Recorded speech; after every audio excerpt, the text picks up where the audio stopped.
Lundi 5 février, le palais de Buckingham a annoncé que le roi Charles III était atteint d'un cancer. Une nouvelle préoccupante pour la famille royale, qui peut envisager le pire. Mais le souverain pourrait-il décider d'abdiquer au profit de son fils, le prince William? C'est une annonce à laquelle personne ne s'attendait.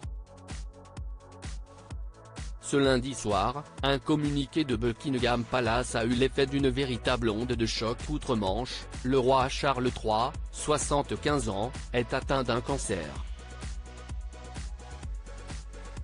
Lors de la récente intervention hospitalière du roi pour une hypertrophie bénigne de la prostate, un autre sujet de préoccupation a été relevé. Des tests diagnostiques ultérieurs ont permis d'identifier une forme de cancer, peut-on lire dans le communiqué publié sur les réseaux sociaux.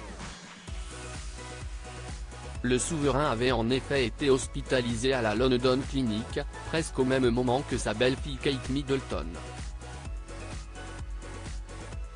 Un communiqué qui a pris tout le monde de court, mais qui rassure quant à la gravité de ce cancer, puisque la famille royale a tout de même accepté de le rendre public, chose rare. Sa Majesté a entamé aujourd'hui un programme de traitement régulier, au cours duquel les médecins lui ont conseillé de reporter ses activités publiques.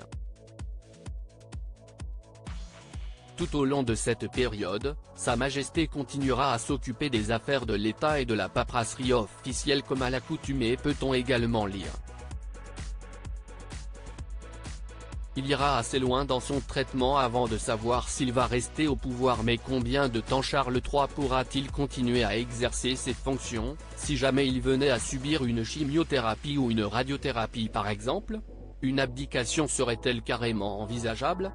La question s'était déjà posée il y a des années pour celui qui était alors le prince Charles, lorsqu'il avait rendu visite à son grand-oncle Édouard VIII, qui avait lui-même abdiqué, et son épouse Wallis Simpson avant de changer Davis.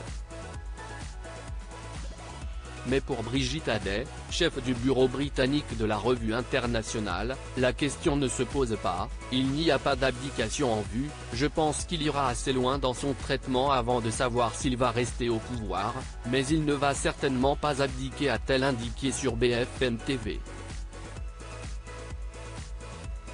Je pense encore que ce n'est pas possible, a-t-elle ajouté. Pas d'abdication donc, mais la possibilité d'un roi plus en état d'assurer ses fonctions. Le prince William se prépare-t-il à la pire des éventualités? Supérieur à passionné par l'actualité des têtes couronnées?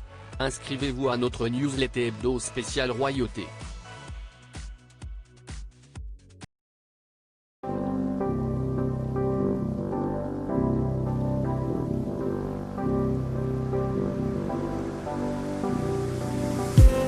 I just need